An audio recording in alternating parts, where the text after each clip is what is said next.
शौकीन है तो दिल थाम के बैठिए, क्योंकि आज द नॉलेज आपके लिए लेके आया है एक ऐसे एडवेंचर की कहानी जिसे सुनकर आपके रोंगटे खड़े हो जाएंगे और जिसके बारे में शायद आपने पहले कभी नहीं सुना होगा।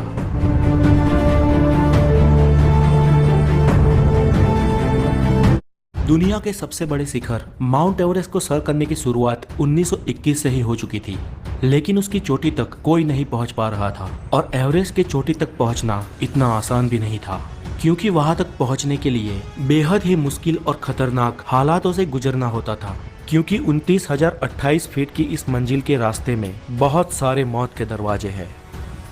इस मिशन में कई लोग असफल हुए, कई लोगों ने अपनी जान गंवा दी और बहुत सारे लोगों का शव तो आज भी उस बर्फीली चट्टानों के भीतर दबा पड़ा है, जिसे आज तक वापस नहीं लाया गया।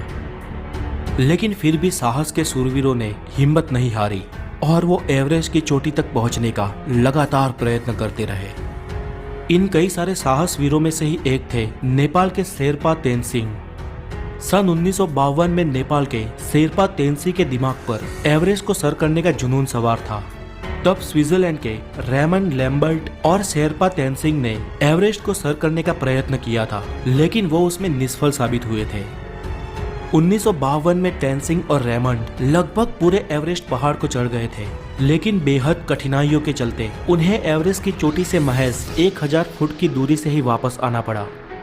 मंजिल से इतने करीब होकर भी वापस आ जाने का दुख उन दोनों को था, लेकिन तेनसिंग ने हार नहीं मानी। फिर से एक साल बाद सन 1953 में तेनसिंग 7 अंग्रेज और 2 न्यूजीलैंड के पर्वतारोहियों के साथ एवरेस्ट के अभियान के लिए निकल गए। तेनसिंग और एडमंड हेनरी की टीम ने पहाड़ चढ़ने की शुरुआत 9 अप्रैल 1953 के दिन की। बर्फीले रास्ते, माइनस में टेम्परेचर, हिम नदी, कभी भी टूट पड़ने वाली शिलाएं और बर्फीली खाइयों के बीच वो लोग एक के बाद एक कैंप बनाकर अपनी मंजिल के करीब बढ़ते रहे। लगभग 20,000 फुट की ऊंचाई तक पहुंचने के बाद एक छोटी सी दरार को पार करने के लिए हेनरी ने डाइव लगाई, लेकिन उनके भार के कारण बर्फ की चट्टान वहां से खिसक गई और वो हमेशा के लिए उसमें दबने ही वाले थे कि पीछे से समय रहते तेनसिंग ने रस्सी फेंकी और हेनरी ने उसे पकड़कर अपने प्राण बचा लिए। अगर तेनसिंग ने वो रस्सी ना फेंकी होती तो हेनरी उस वक्त अपने जीवन से हाथ धो बैठते। खैर, एडमंड हेनरी और तेनसिंग की टीम धीरे धीरे एवरेस्ट की चोटी से नजदीक आते रहे। उनसे पहले चढ़ाई को शुरू करने वाली चार्ल्स इवान की 9 सभ्यों की एक टीम थी, जो तेनसिंग की टीम से पहले एवरेस्ट को चढ़ने वाली थी। अगर किसी कारण इवान्स की टीम एवरेस्ट में चढ़ने को निष्फल हो या चढ़कर वापस आ जाए, उसके बाद ही तेनसिंग की टीम को आगे बढ़ना था। हेनरी और तेनसिंग की टीम ने लगभग आधे से ऊपर एवरेस्ट को सर कर लिया था। एवरेस्ट की चोटी से पहले आने वाली ये आखिरी छोर सबसे खतरनाक माना जाता है, जहां पर पहुंचते पहुंचते कई लोगों ने आखिर में अपनी जान गंवाई है। एक तरफ इवान्स की टीम इनसे पहले आगे बढ़ रही थी और 26 मई के दिन माउंट एवरेस्ट के शिखर से वो लोग सिर्फ 300 फुट की दूरी पर थे, लेकिन इवान्स और उनके साथी बहुत थक चुके थे। उनके शरीर ने जवाब दे दिया था, उनमें अब एक कदम भी आगे बढ़ाने का हौसला नहीं था और वो चोटी से सिर्फ 300 फीट की दूरी पर वापस लौट गए। यहाँ पर इतिहास किसी और के नाम पे ही लिखा जाने वाला था। इवान्स की टीम के पीछे लौटते ही अब तेनसिंग और हेनरी की टीम को आगे बढ़ना था। रात में सोने के बाद सुबह तेनसिंग और उनकी टीम ने अपनी मंजिल की तरफ कदम बढ़ाए। तापमान -27 डिग्री सेल्सियस था। परिस्थिति बहुत कठिन थी, फिर भी इन साहसिकों ने हिम्मत नहीं हारी।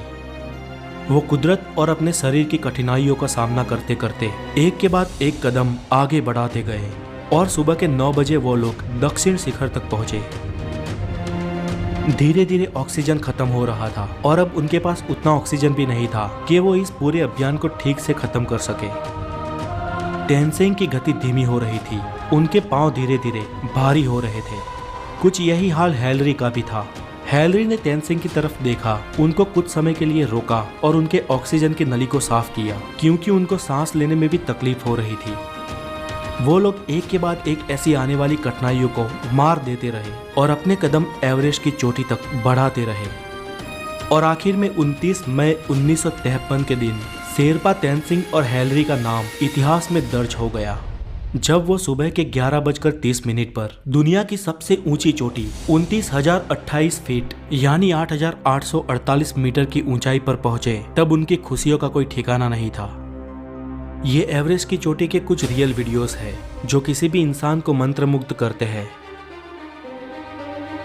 इस तरह विश्व के लिए दुर्गम एवरेस्ट का शिखर नेपाल के शेरपा तेनसिंग और न्यूजीलैंड के एडमंड हिलेरी ने सर कर लिया, और इस तरह इंसानियत ने और एक कुदरती विषमता को परास्त कर दिया।